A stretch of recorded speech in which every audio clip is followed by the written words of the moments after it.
Hi Taurus, welcome to your November 2018 love reading. It's Raina here. So I'm just starting over again. That's why the cards are already laid out. Usually I show that on camera. So anyway, without further ado, the heart of the matter is the Star card. This is a card of healing, of hopefulness. I tend to see this card as coming out of the wilderness in the sense of having, maybe had a dark night of the soul or a lot of challenges in a certain area of life, or maybe just in general in your life. And so for your love life, this can indicate feeling like there's something good in store. And the story in November is that Venus is still retrograding. Venus is your ruler, so this is particularly important for your sign, Taurus. And as a result, this can lead to revisiting certain issues. And for you, the retrograde, which began in October, starts in the 7th house in your opposite sign of Scorpio and goes, and that's the house of marriage in that 7th house, or commitment, and goes back into the 6th house, which is the workplace. And it makes me wonder if, because I did get this in the foundation card, if there are any Taurus people who are reigniting a relationship with a co-worker. This card right here can be like a co-worker.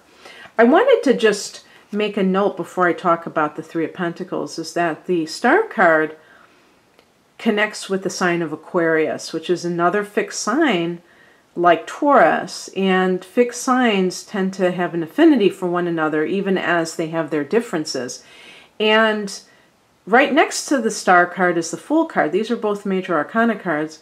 And the Fool card connects to Uranus, which is the ruler of Aquarius. So it's almost like the Strength card on the upper left is the opposite of Aquarius, which is Leo. So these two signs, Aquarius and Leo, I don't know if they're timing, because those were the eclipse points in the summer, where, in July and August, the eclipses in Aquarius and then Leo, and maybe that triggered something for you. But the foundation card, which could indicate, the source of all of this, the Three of Pentacles, is a card of teamwork, working together. The number 3 can indicate like a lover's triangle. And because the Venus retrograde began in the 7th house, it's possible that for some Taurus individuals, there is some kind of situation going on in regards to you and a spouse. And you actually, in late October, had a full moon in your sign. So that could be, whenever there's a full moon, it's engaging the sun in an opposition. Okay, so the sun was in the 7th house at the time of that full moon, and that was in Scorpio, the opposite sign. So it's kind of like in late October, and I'm recording this before late October, so for those listening before then, you may find out what your needs are. And it might almost be like kind of a surprise to you that you are feeling the way that you feel about a certain situation, because you may have kind of been falling into line when it comes to a partner and feeling that maybe you kind of believed what they said, that you were responsible for their feelings and all this stuff, and then you realize, hey, I need to take care of myself. And it's almost like a light bulb goes off. And the other thing that is interesting about this full moon in October, and I think I told you the date is the 24th, is that it's going to involve Uranus, because Uranus will be at an early degree of Taurus at that time at 1 degree or 0 degrees. So it's going to form a conjunction, the transiting Uranus, which is retrograding, with that full moon. And that can bring sudden snap decisions for people. And yes, I am talking in the future tense, because I think a lot of people will be watching this before the actual full moon, or maybe just right afterwards. So it's going to be fresh in your mind either way. And so the point being that you may, you're on a path of self-discovery, Taurus. When you have Uranus in your sign, it's going to really stretch you. It's going to challenge you, because you have a tendency to like the tried and true. And you may get a lot of curveballs thrown your way, but they could be some good curveballs. They could be some kind of new paths to travel, and new things to try out. And it can be a period of great self-discovery and just adventure, So that full moon can be pivotal for all of this to take place, because this reading is intended for the month of November following that. The Three of Pentacles can also simply refer to a fellow earth sign individual who has come into your life. Maybe you're single and you've had a dry spell, and it's like, wow, I finally have met somebody that's halfway decent. So maybe it's another Taurus or a Virgo or a Capricorn individual. What crosses you is the Ace of Wands. This can be a fire sign individual, Aries, Leo, Sagittarius, and this person may not be a good influence on your life. So maybe this is an ex. This could be like if you are someone who is experiencing the scenario that I mentioned, which connects to a coworker. Maybe they are more of an affair than a real relationship. And it may be something that is very healing for you, just temporarily, because it gives you that sense of being desirable, or it just feels like on your end of things that you really care for this person. But you have to look at the long term. And that's what the Three of Pentacles, the Architect's card, is all about. Is, does this thing that I'm doing, that I'm pouring my energy into, does it stand the test of time? Is it going to be, and if I know that it doesn't, am I okay with that? Because sometimes a person might just be like, I just want to have fun. I'm not looking for anything serious. But sometimes you may think something is going to last forever, or at least you want it to, and the other person's like, nope, I just want to have fun.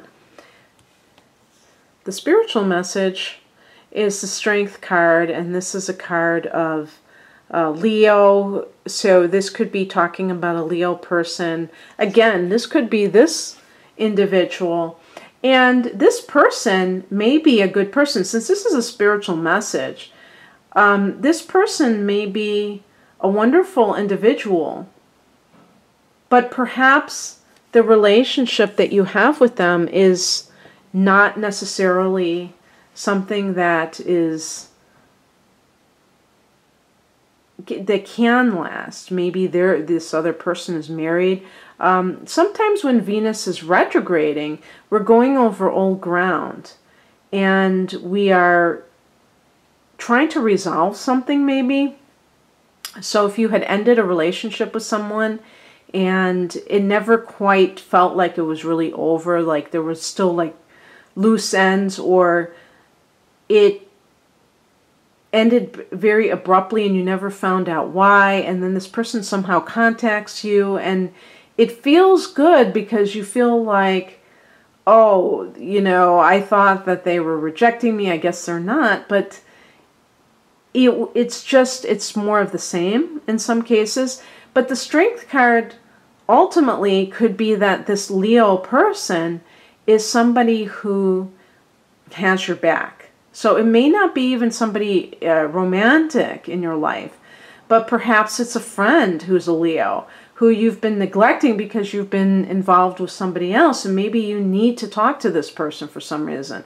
Maybe there's a Leo person that you are meant to be with spiritually, and someone on the other side, a loved one, is trying to, you know, it's right next to the Star card. Maybe somebody's trying to hook you up with this person because they think you guys would be a perfect match, and for some reason you're resisting. And when I see this in the challenge position, I see like a lot of rashness and perhaps an affair that is a toxic affair. Okay, so I can't give you all the permutations of how this would come about. If you're married, it might be some kind of a temptation that had threatened your relationship before, and now you're going back to this person because perhaps they've come back into the picture for some reason, come back to the company, and it's reminding you of why you broke up in the first place. The Strength card spiritually can talk about having fortitude in your life. You know, maybe you're succumbing to temptation. When you get a Wands card, and in this case in the challenge position, it can indicate that perhaps you are placing too much emphasis on, you know, carnal desire, and that is standing in the way of having a relationship that is really something that you want, that's solid and long-lasting. And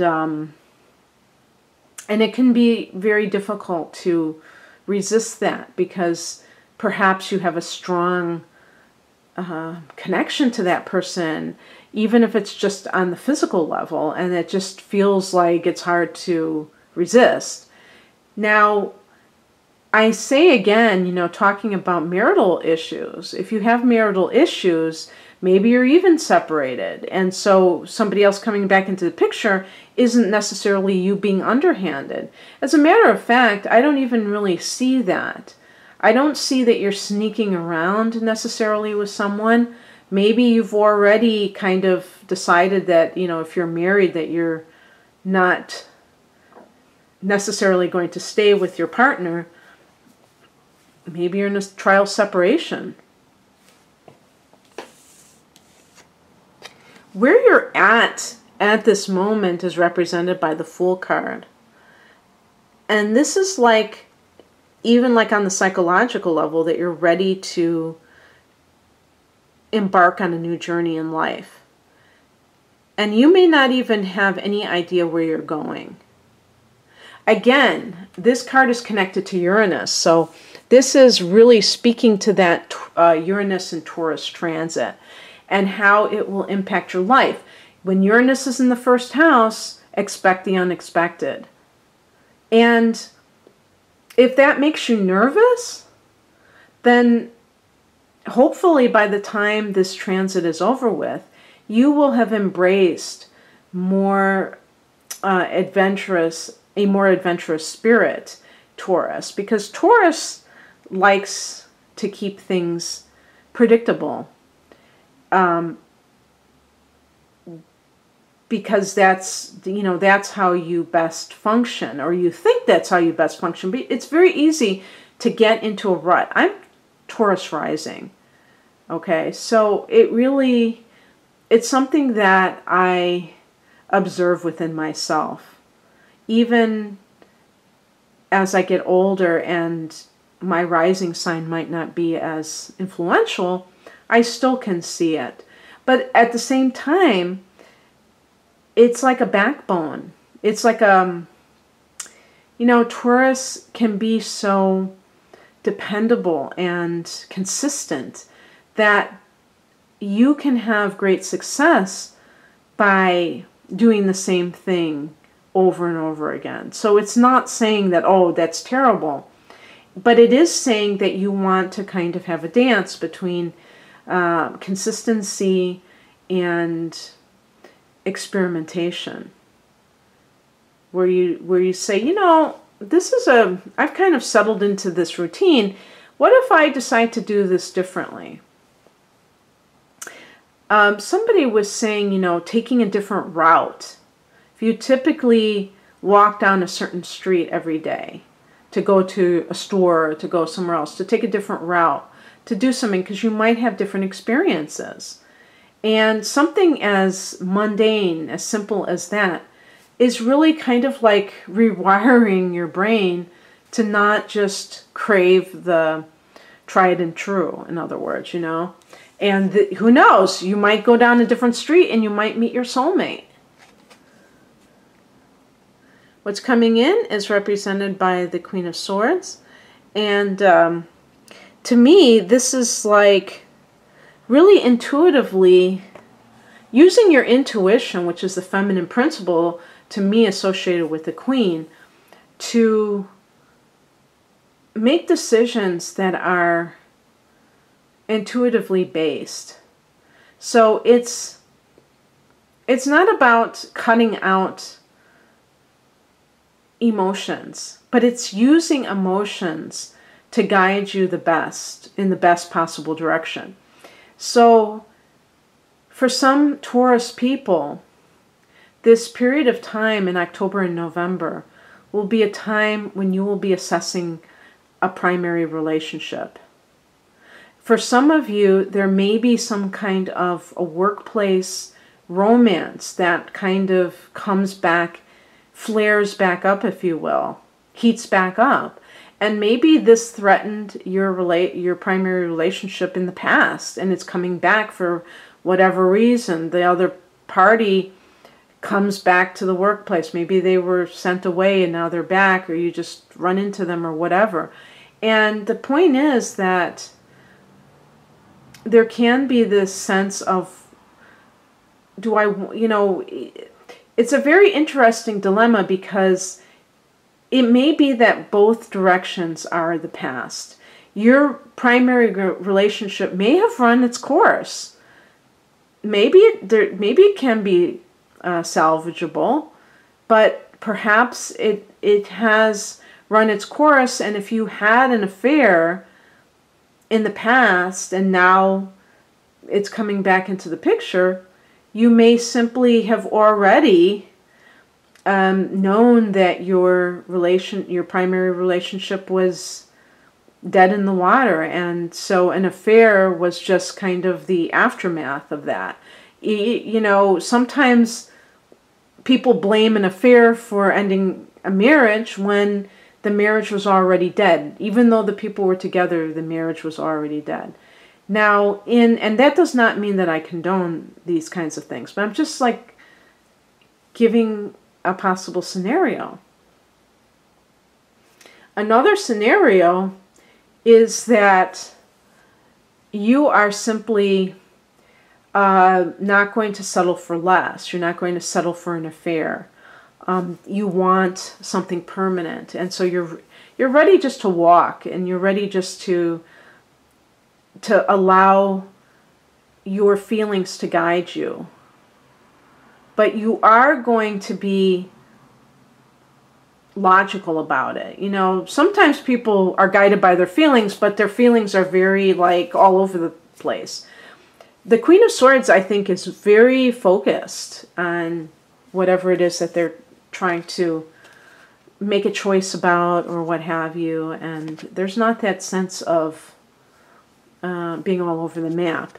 And the outcome is the Eight of Cups, which is leaving what no longer serves you. So this is what made me think that if you've been in a long-term relationship, that you may decide that you are ready to call it quits. The Star card can indicate that you've met somebody that renews your faith in love, in the belief that love is possible.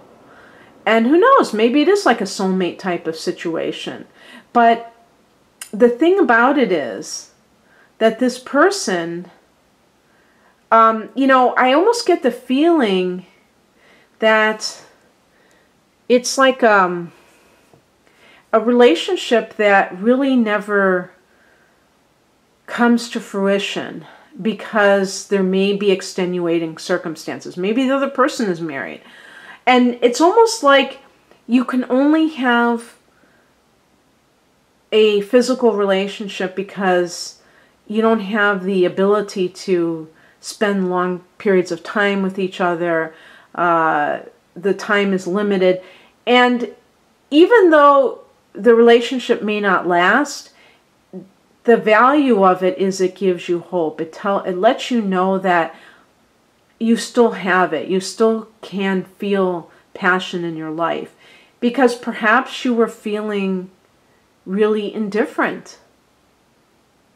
Maybe you were in a complete funk because of the relationship you were in. Maybe you were in it for many years. And I've been seeing this Fool card lately, and I've been saying it's like getting let out of jail almost. That it's like you can breathe again. You can explore again. You don't feel that sense of confinement. So it's a good thing, but it's just that it's a little tricky because it's new and it's the unknown, you know, the zero of the Fool, the unknown quantity. What is going to happen? Well, who knows? But do you believe that good things are afoot? I mean, do you have that sense of faith in life? And I think that you do. I think the Star card is like you, like kind of being guided, maybe from some spiritual place, to just follow your dreams and let life take you where it will. Okay, that's what I have for you, Taurus. So I hope that you enjoyed this. And remember, this is a general reading. If you'd like a personal reading, please check me out. I'm at rainamoonastrology.com, and the link to my website is below. Take care. Bye.